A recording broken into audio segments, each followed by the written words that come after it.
Hello viewers, এই ধৰনেৰ পূৰণবোৰ আমি কেনেদৰে কৰোঁ? ছাত্ৰ-ছাত্ৰীসকলে শূন্য দেখা পাই ভয় পায়। এইবিলাকক পূৰণ কৰাৰ শৰ্ট উপায় কি আছে, কৌশল কি আছে?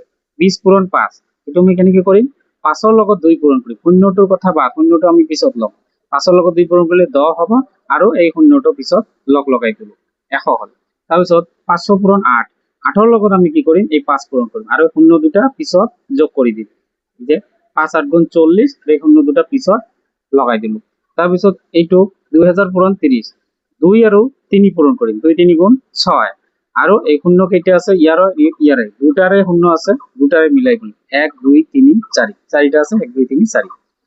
এতিয়া এইটো 6ৰে 44ক পূৰণ কৰিম, 6 4 গুণ 24, তাৰপিছত 2 থাকিল, 6 4 গুণ 24 আৰু 2 26।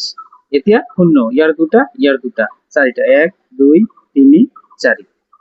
এতিয়া এই পূৰণবোৰ আমি কেনেকৈ কৰিম? 5.2 into 10, ইয়াতে কি কৰিম? দশমিক থাকিলে আমি কি কৰিব লাগিব? আৰু ইয়াতে আমাৰ কি আছে? 1 আছে, শূন্য আছে। এই শূন্য আমাৰ কি কৰিব? শূন্য এই দশমিকৰ লগত যুদ্ধ কৰিব।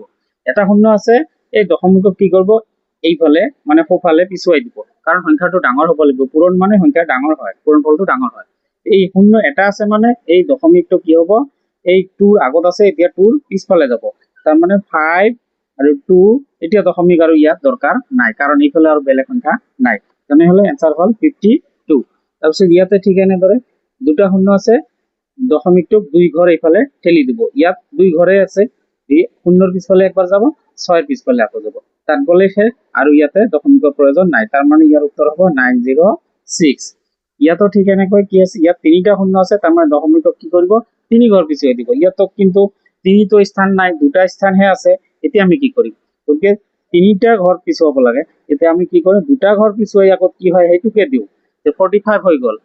তাৰপিছত এই যে 2টা শূন্যৰ কাৰণে এইটো হ'ল, আৰু এটা শূন্য কি কৰিব লাগিব? এতিয়া পিছফালে যোগ কৰি দিব লাগিব। এইটোও ঠিক তেনেকুৱা। এতিয়া দশমিক এটা স্থানৰ আগত দশমিক আছে, গতিকে আমি কি কৰিম? ইয়াত 3টা শূন্য আছে, 3টা স্থান পিছুৱাব লাগিব। আমি কি কৰিম? প্ৰথমে এটা শূন্যৰ কাৰণে এই দশমিক স্থানটো নোহোৱা হৈ যাব, মানে দশমিকটো এইফালে হৈ যাব। তাৰমানে হ'ব তেতিয়া 2 4 6, 2 4 6, আৰু এতিয়া ইয়াতে 2টা শূন্যৰ কাম বাকী থাকিল, এই 2টা শূন্য কি কৰিব? পিছফালে লগাই দিম। নেক্সট এইটোত ইয়াত 4টা শূন্য আছে, তাৰমানে ইয়াত দশমিকটোক 4 ঘৰ পিছুৱাই দিব এইফালে। ইয়াত আছে স্থান 3টা, গতিকে আমি কি কৰিম? প্ৰথমে 3টা স্থান পিছুৱাই গ'লে ইয়াত কেনেকৈ আহে? সংখ্যাটো এনেকৈ আহে, সন্মুখত শূন্য থকাৰ কোনো দৰকাৰ নাই, তাৰমানে 3 আহিল, আৰু এটা শূন্যৰ কাৰণে কি হ'ব? এটা শূন্য পিছফালে লগাই দিম। ইয়াত শূন্য আছে 2টা, মানে দশমিকক আমি 2 ঘৰ পিছফালে পিছুৱাই লৈ যাব পাৰিম। ইয়াতে আছে 3 ঘৰ, এটা 2টা 3টা, 3টা স্থান আগত আছে, গতিকে আমি 2টা স্থানহে পিছুৱাই লৈ যাব পাৰিম। তাৰমানে 5 আৰু 2 দশমিকৰ আগফালে আহিব, আৰু এই দশমিকটো ইয়াত বহিব, আৰু এই 5টো পিছফালে থাকি যাব। নেক্সট এতিয়া 1ৰ পিছত এইবিলাক কৰিলো, 1ৰ পিছত কেৱল শূন্য আছিল, কিন্তু ইয়াত 2 আছে, ইয়াত 1 নহয় 2। ইয়াত 2 থাকিলে, তেতিয়া 1ৰ বাহিৰত বেলেগ সংখ্যা দি শূন্য থাকিলে তেতিয়া কি কৰিম? এইটোৰ ক্ষেত্ৰত অলপ বেলেগ ধৰণৰ হ'ব।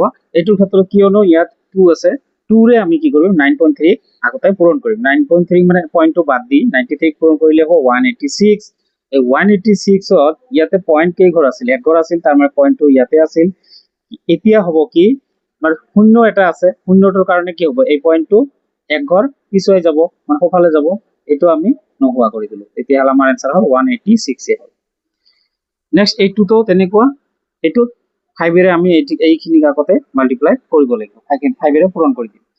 5 7 গুণ 35, 35ৰ 5, 5 6 গুণ 30 আৰু 3 33, 5 6 গুণ 30 আৰু 3 33।